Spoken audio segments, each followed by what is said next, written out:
Hey guys, hope you're having a great day so far. It's Elias, and I'm bringing you day 18 of the 75 Hard Challenge. Another day, another set of challenges to tackle. I'm actually doing my outdoor workout right now. It's a little bit of a crazy day out here. Not sure if you can see.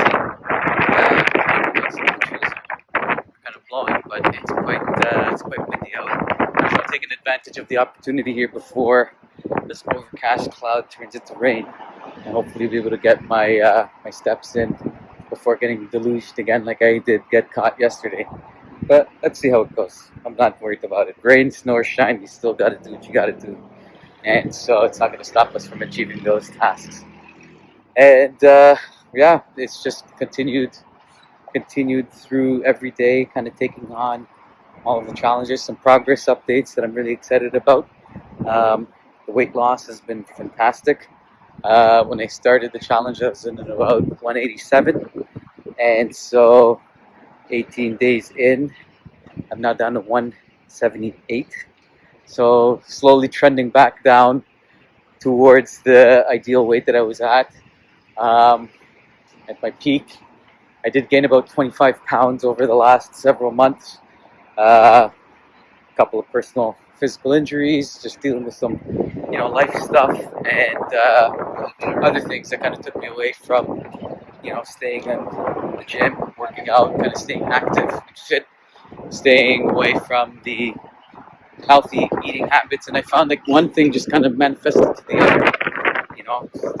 As I stopped working out and stopped exercising, kind of stopped eating well, started drinking a little more, and I just found myself kind of in this spiral where, it just became an everyday thing, where I was having a couple glasses of wine, maybe a couple beers, eating not necessarily the most healthy of things.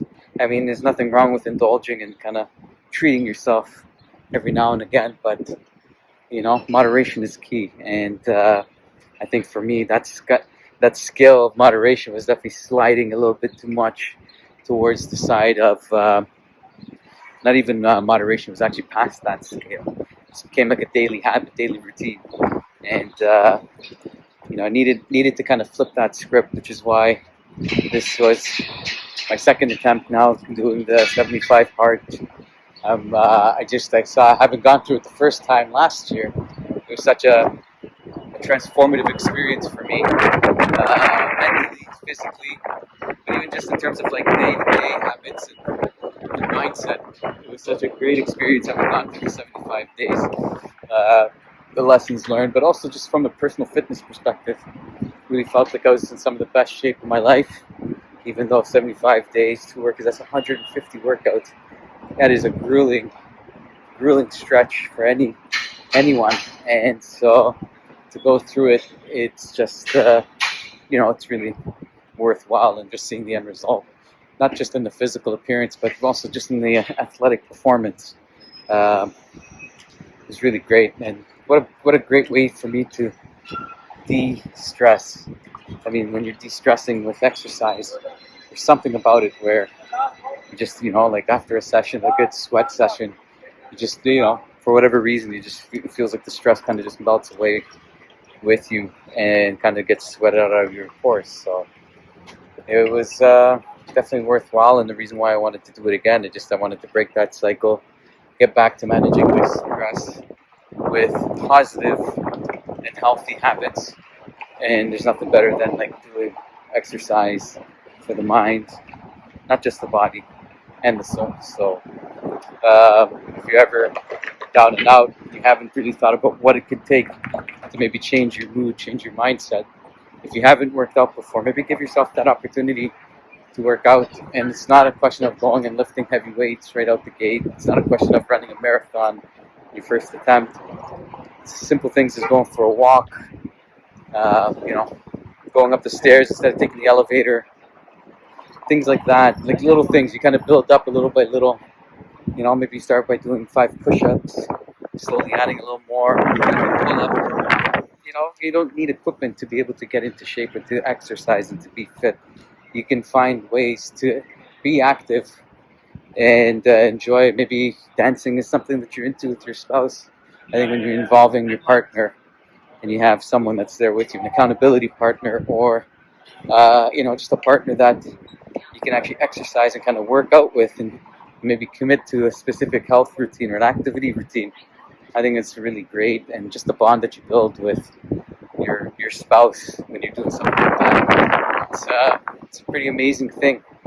And for those that are partnered up, if this is what you're looking for, nothing wrong with having what's called a swole date.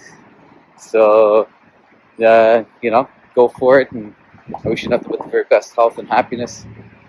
Enjoy the process. It's a grind, but you can make it enjoyable, and it doesn't have to be overwhelming and complicated to start. Just start by taking a couple of steps and see how far that could take you. So I wish you nothing but the very best, gang. I look forward to sharing my workouts. I'm actually doing my outdoor workout right now. I'll probably be lifting some weights later this evening. So looking forward to sharing my progress very soon. Stay hard. For my first workout of the day, I decided to go for a walk outside. I actually had a number of appointments downtown Toronto and figured since I live downtown, I would just take a walk. And, my journey took me through the old church neighborhood, and I got to walk by Maple Leaf Gardens, which is a beautiful landmark in and of itself. And then finally brought me to Edwards Gardens, another beautiful park in the city of Toronto that's been rejuvenated recently. And for my second workout, I decided to lift some weights. So decided to go a little bit heavier again this week with the deadlifts as I start to get more comfortable with the lifting routines. I've been upping the intensity. In this case here, I started with a superset, 5 deadlifts with a heavier weight, and I superset that with barbell shoulder press. And I did this for a series of 10 rounds. So I started with 10 reps of the shoulder press with the first round and worked my way all the way down to 1 rep at the 10th round. So each superset was 5 reps of the deadlift, followed by 1 less rep of the shoulder press. And it started from 10 and I worked my way all the way down to 1. And then for my second weightlifting workout, I did another superset, a pyramid set this time, doing a kettlebell Romanian deadlift using a heavy kettlebell, and superset that with a barbell row. So I started with 10 reps of the kettlebell Romanian deadlift, and then did 1 rep of the row. And then with each round, did this for 10 total rounds. With each round, I went down 1 rep on the row, went up 1 rep on the row, and then I went down on the Romanian deadlift. So by the 10th round, I was doing 1 Romanian deadlift and 10 rows. And that was my workout for day 18.